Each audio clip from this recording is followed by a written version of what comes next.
Good morning, everybody. RV living with the geezer. Yep, you get to look at my face this morning. I was messing around with these lights, seeing these lights up above the couch were throwing like a glare down, whatever, here in my beautiful 23-foot Jayco studio. But yeah, today's the 29th of October, and I just want to talk a little bit about my dad. Today is my dad's birthday. He would have been 123 years old. He was born in 1900. And he was born in Tularosa, New Mexico. And before New Mexico was even a state. New Mexico didn't become a state till 1912. And had an older sister named Delia, who we always call Nana. And the sweetest and kindest woman I ever met in my life, by far. She was a saint. But my grandfather ran off when, I don't know how old. I wish I would have listened better to my dad and more would have sunk in, but I know my grandfather, his dad, he was pretty worthless, and he took off after when my dad was 3 and Nana was 5. So his mom moved them to there was a silver had been found out around Bisbee, Arizona. So I think they must have moved in a wagon, or cars had just come out and they didn't have that type of money. I don't think they went on a car. They might have gone on maybe on a train. And probably a train. Anyway, they moved to Bisbee. They moved to Douglas, which is about 20 miles from Bisbee, right on the Arizona-Mexico border. And he grew up out there in Douglas, and that was at the time that Pancho Villa was raiding right there across the border. And my grandmother, I've never met any of my grandparents. They all died before I was born. And my grandmother had a boarding house out there. She must have been a go-getter. She supported those 2 kids. She opened up a boarding house for these miners that were the copper miners that were working out there. This is all just off the top of my head, like I say. Now, I don't know how many of y'all have probably already turned it off, but anyway, my dad grew up. She got them raised. My dad, 1914. Pancho Villa was raiding the town, was battling with the federales right across the border. My dad would watch these battles from the rooftop of the boarding house. The name of the Mexican town there is Agua Prieta, which is clear water.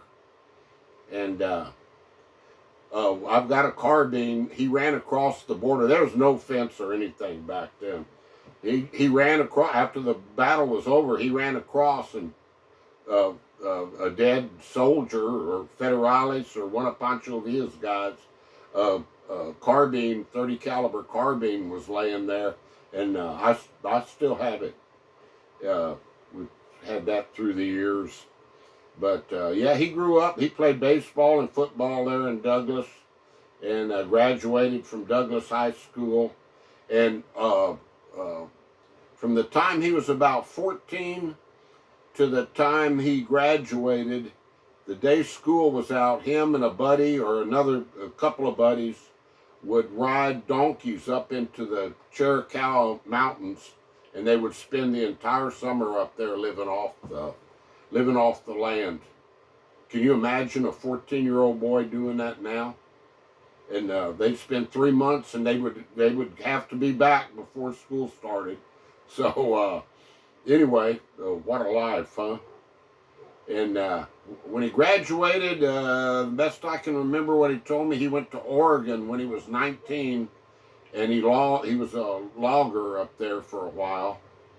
And then I lost track. I don't know what type of living he made until my uncle showed up out there on Pershing's expedition when they were chasing Pancho Villa.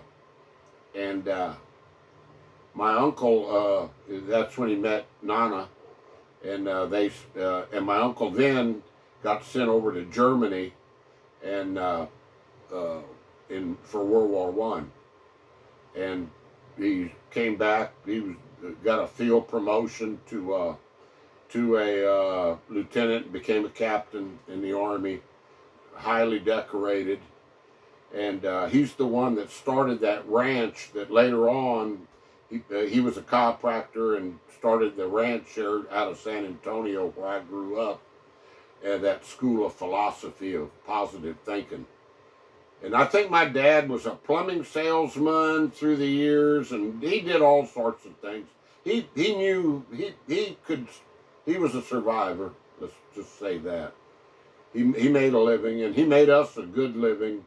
We weren't rich by any means, but he went to work for my uncle teaching these classes in philosophy of positive thinking, and they travel all over the United States. I've talked about that before. And he worked on commission, and he attended every ball game. I was a baseball player all the way up, and he never missed unless he was out teaching a class. He was at all my ball games when he was home, and I did the same for my son when he was growing up. But yeah, he was a good man, and we lost him. I was just turned 17. He got cancer, and that was back then. That was 1967. That's back when they didn't do anything for it. They didn't have anything to do for it. They took him into the hospital to see what was going on, and they opened him up and sewed him back up and sent him home to die. And I remember that. That was not a pleasant time in anybody's life. And my uncle came through financially and helped us out, and we were able to have a nurse there in the house for him at the end. But he died right before Christmas in 1967. So being his birthday today, I just wanted to talk a little bit about him. And I remember every Saturday we'd go out and cut wood. He had a 59 Ford pickup that I wrecked once, a minor wreck. I backed it into a telephone pole. But we'd go out, and from the time I was like 7, 8 years old, he had a Wright. It was called a Wright's power saw. It wasn't a chainsaw. It was a saw that had a gas engine on it, and it was a reciprocating blade, like that. Big old teeth on it. Blade was about that long, and it would cut the heck out of that wood. And we'd go out and cut wood for the fireplace, and I'd load it in the truck, and then that was most Saturdays when he was home.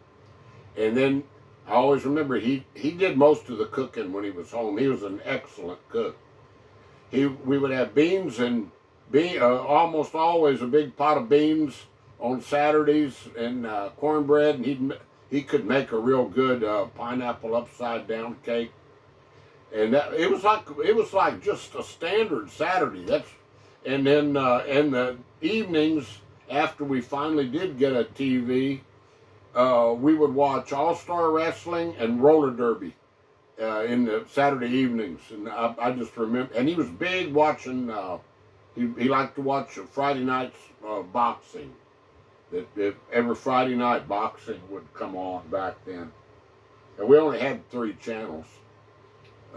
With of course, an antenna that you're up on the roof turning, and he's in the house telling you when to stop turning, for the reception, and y'all, some of you older guys, remember all that stuff. But that's just off the top of my head, guys, and I don't want to drag it out too long. But happy birthday, Dad. He was a heck of a good man, and like I say, he was a survivor, and had me real late. They had me late in life. He was almost 50 when he had me, and my mother was 41. And he had been married once before for a very brief time. They got married out in Lordsburg, New Mexico.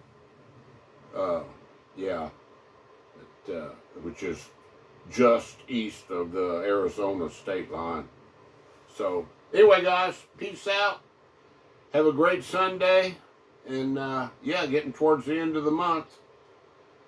Stay positive and stay blessed. Have a good day, guys. Adios. Bye-bye.